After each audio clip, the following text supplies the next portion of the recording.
गिद्ध एक मुर्दार गोश्त खाने वाला परिंदा है जिसकी फितरत में अल्लाह ताला ने एक गौर फिक्र करने का पैगाम दिया है। इसका खाते ही पेट तो भर जाता है लेकिन भूख खत्म नहीं होती।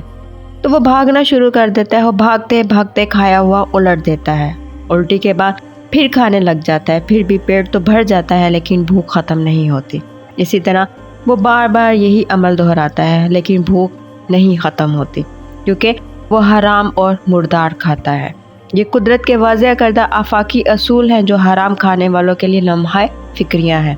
वो कुछ लोगों को अख्तियार दे के भरपूर मौका देती है कि जितना खा सकते हो खा लो, मगर सेरी की लज्जत से हमेशा महरूम रहोगे। माले हराम खाना तुम्हारे लिए एक मुशक्क़त के सिवा कुछ नहीं। हराम खाने से पेट तो भर जाएगा लेकिन तुम्हारी भूख कभी ख़त्म नहीं होगी। अल्लाह पाक हम सबको रिज़्क़े हलाल खाने की तौफ़ीक अता फरमाए। आमीन।